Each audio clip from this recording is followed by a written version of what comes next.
نبی پاک صلی اللہ تعالیٰ علیہ وسلم کی زندگی میں بہترین نمونہ عمل ہے، بہترین۔ اگر کوئی شخص ایک خوبصورت ترین زندگی ترتیب دینا چاہے اور وہ محسوس کرے کہ زندگی باوقار بھی ہو، حسین بھی ہو، سکون والی بھی ہو، اور زندگی اس طرح کی ہو جس میں میری وجہ سے کسی کو تکلیف بھی نہ پہنچے، اور زندگی اس طرح کی ہو کہ میری وجہ سے کسی کا فائدہ بھی ہو جائے، اور زندگی اس طرح کی ہو کہ میرا وجود بیکار نہ ہو، میری صلاحیتوں کو زنگ نہ لگے، میں کچھ کر جاؤں، کچھ کر گزروں، زمانے کو کچھ دے جاؤں، ملت کے لیے، قوم کے لیے، وطن کے لیے، مذہب کے لیے، دین کے لیے، عقیدے کے لیے کوئی خدمات سر انجام دے جاؤں، میں کچھ نظریات میں بلندی پیدا کر جاؤں، میں کچھ کر جاؤں۔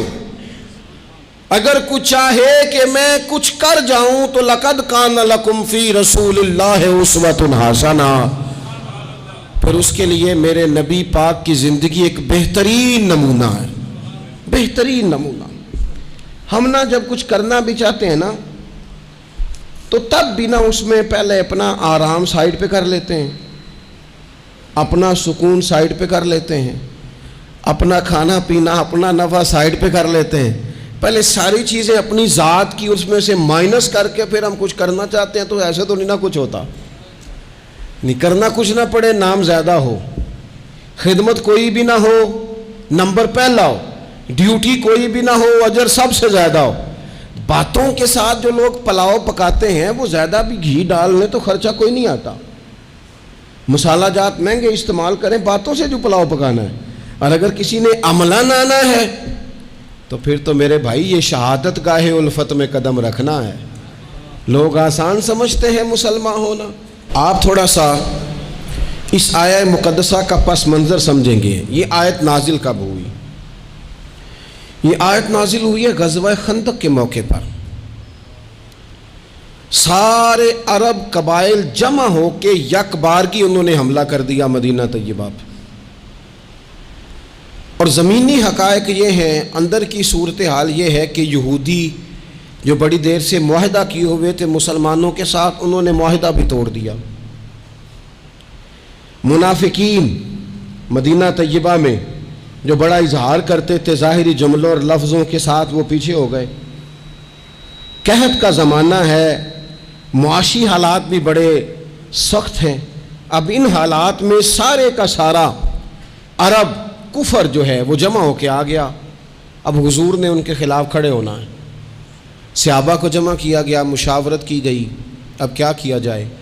حضرت سلمان فارسی رضی اللہ تعالیٰ عنہ نے مشورہ دیا کہ یا رسول اللہ صلی اللہ تعالیٰ علیہ وسلم، ہمارے علاقے میں یوں ہوتا ہے کہ جب اس طرح کا معاملہ ہو تو خندق کھودی جاتی ہے، اس میں آگ جلائی جاتی ہے، اور پھر دشمن سے مقابلہ کیا جاتا ہے۔ اب خندق کھودنی ہے اور اتنی بڑی کھودنی ہے کہ گھوڑا اس کو کراس نہ کر سکے، تو اس کے لیے بھی تو اسباب چاہیے۔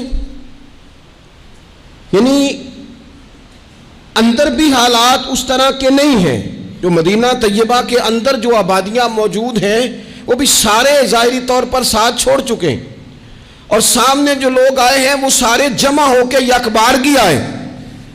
اب مقابلہ ہے اور مالی حالات بھی کمزور ہیں۔ حضور نے فرمایا کھودو بھائی خندق۔ کیا غریبوں کے بچے صرف دکھ اٹھائیں گے؟ مسکینوں کے بچے صرف دنیا میں دکھ اٹھائیں گے؟ حضور نے لوگوں کی اس بات کو غلط کیا۔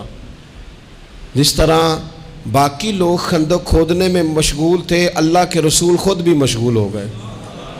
لوگ جیسے اندر سے مٹی اٹھا اٹھا کے خندق سے باہر لاتے تھے، نبی کریم بھی اٹھا کے باہر لاتے تھے۔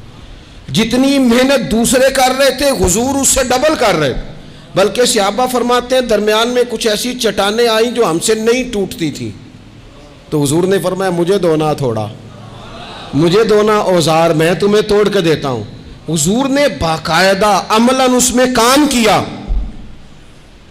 اور جب ہم نے کہا نا یا رسول اللہ ہم نے تو بھوک کی وجہ سے پیٹ پہ پتھر باندھے ہیں، تو حضور نے کپڑا ہٹا کے کہا تم نے اگر ایک باندھا ہے تو میں نے دو باندھے ہوئے ہیں۔ عملاً حضور نے حصہ لیا۔ ایک مہینہ پورا مدینہ طیبہ کا محاصرہ کیے رکھا کافروں نے، اور کڑاکے کی سردی، حالات اور طرح کے، ان سارے حالات میں یوں ڈٹ کے میرے رسول کریم نے مقابلہ کیا۔